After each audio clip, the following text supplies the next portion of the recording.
Dan pemirsa, saat ini kami telah terhubung dengan Kepala Pelaksana BPBD Agus Yuli. Selamat malam Pak Agus. Selamat malam, J. Baik Pak Agus, Ya. bisa diinformasikan situasi terkini di Bantul seperti apa Pak? Apakah gempa susulan Ya. masih terasa di sana? Ya, jadi gini Bu, ini dari kantor BPBD Bantul ini sedang mendata berbagai kerusakan yang ada di Kabupaten Bantul. Jadi sementara ini baru sementara, itu ada 7 rumah rusak di Karangtengah, kemudian di Bangun Jiwo, kemudian di Piyungan, di Piring, Murti Gading, Dodokan, Sri Gading, Depok, Parangtritis. Tapi ini masih sementara. Sementara ini juga kita baru mendata data-data dari tim TRC kita dan juga dari masyarakat. Demikian laporannya. Baik, jadi saat ini data yang diperoleh oleh BPBD Bantul ada 7 rumah yang mengalami kerusakan di Karangtengah dan beberapa di daerah lainnya begitu ya? Sementara ini sementara. Baik, ini adalah Karena ini data proses sementara. terus berjalan. Baik, tapi bagaimana dengan korban? Apakah ada korban luka? Ada sementara juga ada korban 1 luka, tapi karena dia berlari kemudian jatuhan gitu. 1 orang mengalami luka-luka begitu ya? Sudah dibawa kemana, Ya. Pak Agus? Sementara baru informasinya baru itu dulu. Baik, yang 1 orang luka ini di mana terjadinya Pak Agus? Sebentar, ini baru proses dicatat ini. Ya, baru proses dicatat, Baik, masih dilakukan pendataan, ada 1 orang Iya, luka. masih dilakukan pendataan, jadi belum komplit betul. Di ini. area kawasan Bantul, Yogyakarta begitu ya? Iya, betul. Iya, betul. Baik, Demikian. untuk sejauh ini bagaimana himbauan kepada warga sendiri? Karena terakhir informasi yang kami peroleh dari Kepala BMKG bahwa terjadi 10 gempa susulan dan masih berpotensi terjadi gempa lagi walaupun kekuatan gempanya terus melemah, Pak. Ada himbauan kepada warga untuk tetap keluar ataupun tidak berada di area dalam rumah dan mengevakuasi diri kemana?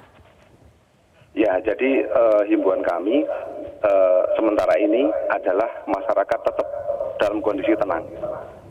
Ketika dia masuk di rumah pun tetap harus waspada mendengar berbagai informasi dari BMKG dan juga mendengar berbagai informasi dari radio komunikasi. Demikian. Baik, tetap memantau informasi begitu ya. Koordinasi yang dilakukan antara BPBD dan BMKG sejauh ini seperti apa Pak untuk memantau terus update terkini terkait dengan kondisi gempa bumi?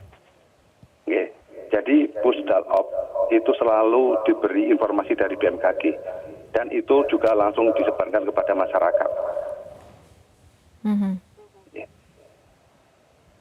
Baik, sejauh ini dilaporkan oleh BMKG kepada BPBD 10 gempa susulan juga atau sudah bertambah Pak? Belum. Sementara masih sama dengan yang disampaikan oleh BMKG seperti itu. Baik. Dan ini kita masih memantau terus. Perkembangannya kita pantau terus. Baik, perkembangannya terus dipantau. Tapi adakah skenario evakuasi jika memang gempa susulan ini masih akan terjadi? Kalau seandainya nanti dibutuhkan evakuasi, maka kita juga akan mengadakan evakuasi. Tentu saja kita akan koordinasi dengan tim TRC kita, karena kita sudah punya tim TRC lintas sektor atau kabupaten. Di samping TRC kita sendiri. Ya. Di mana titik-titik lokasi yang sudah disiapkan Pak? Dan apakah masyarakat memang mengetahui titik-titik lokasi tersebut? Kalau untuk bagian selatan itu kita punya beberapa titik evakuasi sementara. Sebagai contoh di Bulak Mabul itu ada, kemudian di TS di Kuaru itu ada, dan lain sebagainya. Jadi masyarakat sudah familiar juga. Baik, masyarakat sudah paham gitu ya di mana saja titik lokasi untuk evakuasinya. Dan sudah dilakukan pelatihan juga begitu ya Pak Agus? Ya, kita sering mengadakan sosialisasi, ada kaluran tangguh bencana, kemudian ada satuan pendidikan aman bencana dan sebagainya. Sudah sering kita laksanakan, setiap tahun ada. Bagaimana kemudian antisipasi dan juga kesiapan dari BPBD sendiri, Pak, jika memang situasi yang kita tidak harapkan itu terjadi seperti skenario tadi yang saya tanyakan?